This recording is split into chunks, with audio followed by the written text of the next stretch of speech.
So if someone comes to the hospital and say, I cannot breathe, there cannot be too much more emergency than that. Just like on YouTube, forgive your brain some new food.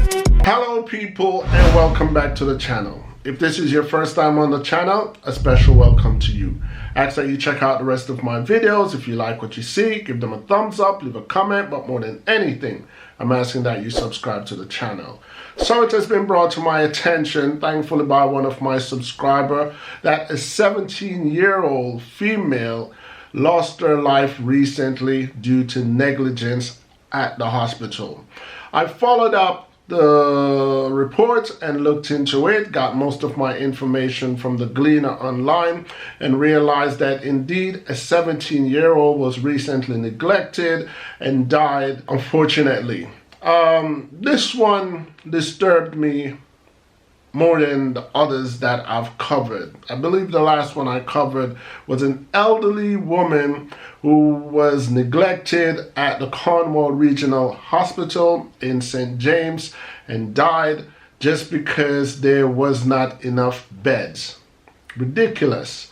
That one stirred me, stirred my conscience, stirred my emotions, I should say, yes, stirred my emotion for a long time. But this one has a little more profound effect on me, especially because she was only 17 years old. From my understanding, this female suffered from asthma. You know, I'm quite aware of the condition asthma, where you have to use, I believe it's the orange and the gray tube thing to spray, and it relieved their chest and allowed them to breathe better. According to the mother, the daughter had an episode of asthma where she could not breathe and complained about her chest being tight, and after applying these little pumps, at home pumps that they had to relieve her chest, that didn't work. So they did what was necessary, and the mom and dad took her to the nearest hospital to them, which was the University of the West Indies,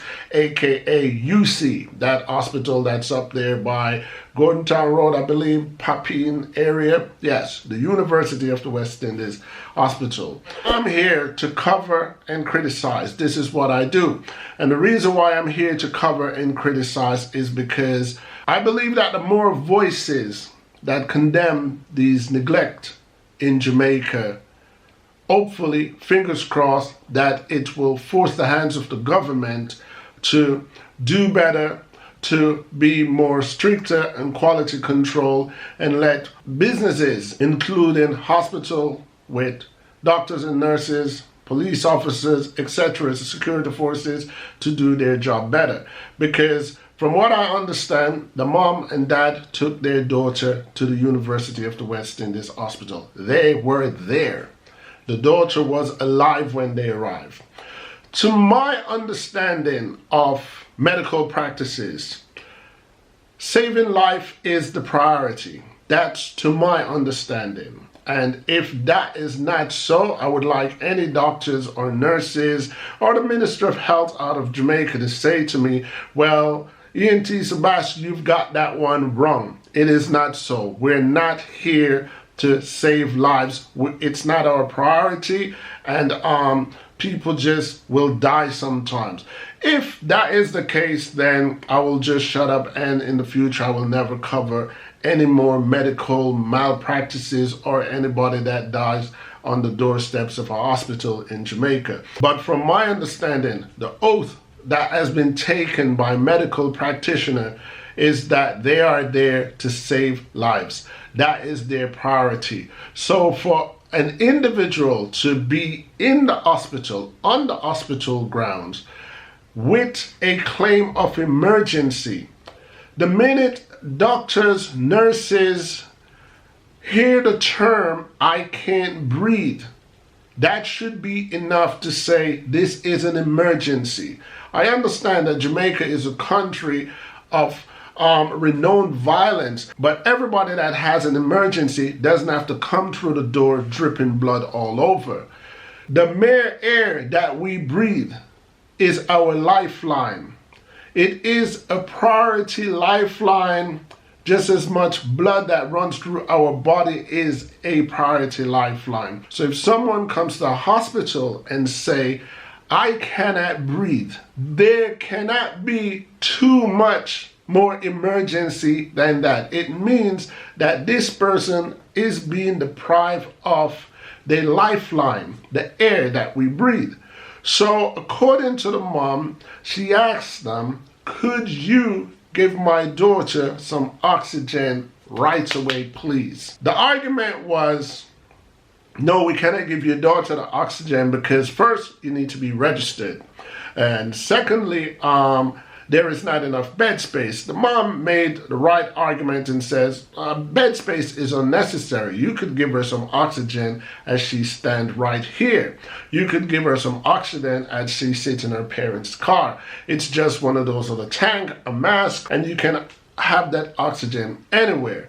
Anyway, typical Jamaica, you know, some people wants to underdo their job and some people wants to overdo their job. So they want the mother to go around one corner to be registered, and they want the mother to do this and do that and do this, while the poor little girl is dying right in front of them. When it comes to an emergency, I understand that hospital has their administration, but when it comes to an emergency, paperwork has to be secondary.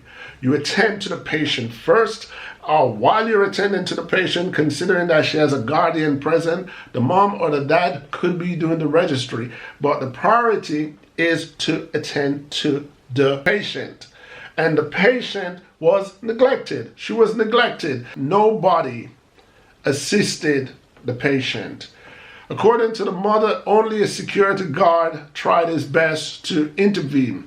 He was not intervening in a professional capacity. He was intervening in a humanitarian capacity. What he did to assist the mom, to encourage the little girl to stay alive, comfort her as much as she could, not knowing that these were her last few minutes alive. So I commend the security guard outside of his employment capacity. He does shine a level that the humanitarian attitude of people still exists. However, sadly, his attempt did not save her life. Even though a timeline wasn't given to me, the impression that I was under was that they were at the hospital for quite some time before they think, you know what, this is not working out here.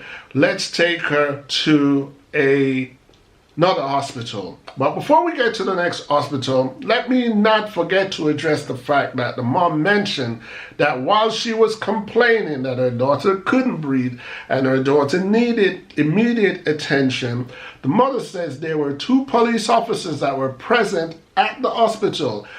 They were on a different mission, accompanying someone else to the hospital. But the police officers in Jamaica, who sworn in oath as well to protect and serve.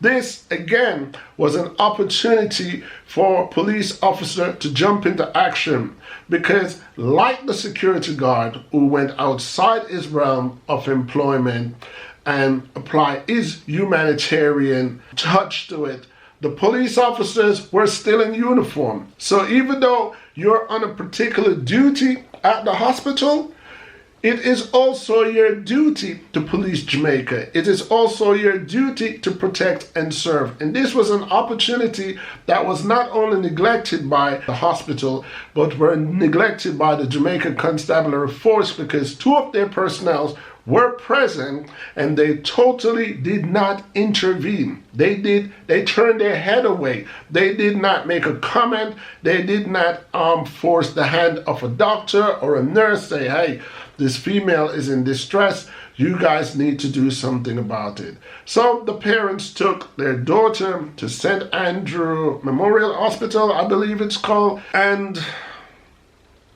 yeah, despite the efforts that were made at St. Andrew Memorial Hospital,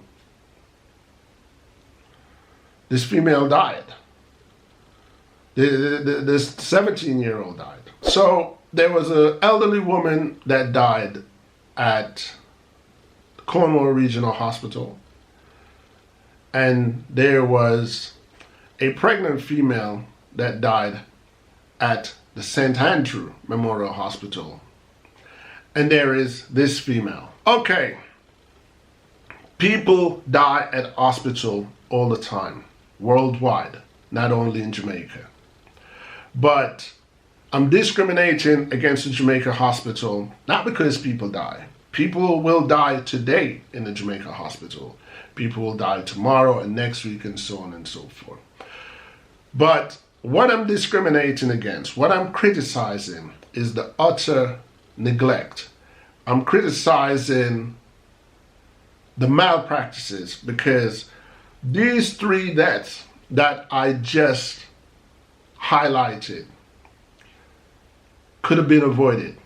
These 3 people could still be alive if immediate attention was paid, if saving lives was put more at a priority. The woman that died in Cornwall Regional Hospital, you could have put her on the ground to lay down. The female that died that was pregnant, it was a lot of tardiness, it was a lot of delays, and this 17-year-old that recently passed away, it was just utter neglect.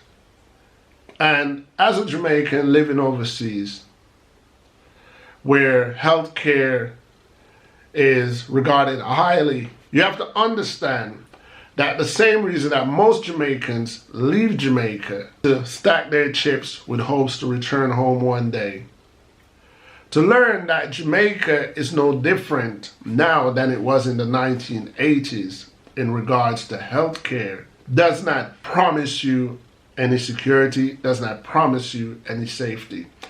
But let's take it out of being selfish. Let's take it out of thinking about just oneself. What about my people? What about my Jamaican people? What about the people who will never migrate? I can't just sit here and say, well, I'm cool, I'm secure, too bad what's going on in Jamaica. No, that would be just too selfish. I love my country, Jamaica, and I love everyone that wears and bears the nationality of a Jamaican. So at all times, I will protest for their rights. I will protest for their protection. When your loved one dies from negligence, as someone who has embraced law as a profession, the first thing I would say, well, you need to sue the hospital for liability. You need to sue the hospital for your loss. Yes, it is possible, even in countries like Jamaica. And even though these things take years, and even though it will not bring back your loved one, what it does do, it does pave the road to be a better pathway for future patients. Because you hold the hospital, you hold the medical practitioner at fault, and you force their hand to face consequences. You force their hands to pay a penalty. Everything is not about money, but in this case, that's the only thing you will get back is money. And before y'all say, well, I can't afford a lawyer because a lawyer costs a arm and a leg, these are things that you can do yourself. Get on the internet or go down to the courts, talk to the clerk of courts or whoever is down there. Tell them you need the necessary paperwork to file a lawsuit. It's the court's duties to walk you through the steps. You file your complaint, you make your monetary claim, whether it's 100,000 or 100 million, whatever you think the life of your loved one that has been lost is cost. And you submit it to the court. And the court is obligated to review your case. The court is obligated to hear your case. And it has to go in front of a judge. And maybe you will not be awarded what you asked for. But one thing is certain is that the person who caused the loss of the life of your loved one, or the body, the company, the hospital, they will have to show up in court. A representative of them has to show up in court and has to give a written regard as to why that individual lost their life while they were at the hospital. So I can't express it in any more words of how bitter I am to hear this, how sad I am. I don't know any of these individuals personally, but the fact that they were females, mothers, daughters, sisters, it does bother me because I hold women highly. Doesn't mean that I don't care or I care less when a man dies under such neglect. But considering that it's mostly women I'm hearing that dying like that, it bothers me deeply. You understand? So yeah, I'll say no more. I think I've said enough. But before I go, let me big up some people. Big up yourself to the maximum.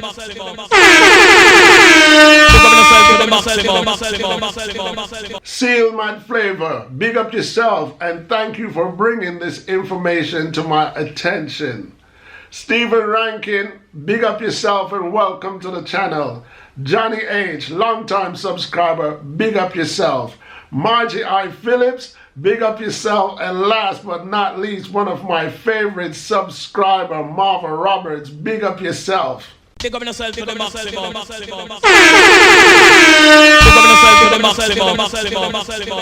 And that's pretty much it, people. That's all I have to say today. Let me know what you think of this video. Let me know what you think of this situation. As you know, on this channel, I appreciate thumbs up and thumbs down, agreement and disagreement, because at the end of the day, people, each one teach one. You've reached the end of my video, and that in itself is a support that I truly appreciate. And while I'm at it, I will take this time out to let you guys know other ways that you can support my channel. The first and simplest way that you can support my channel is by giving this video a thumbs up.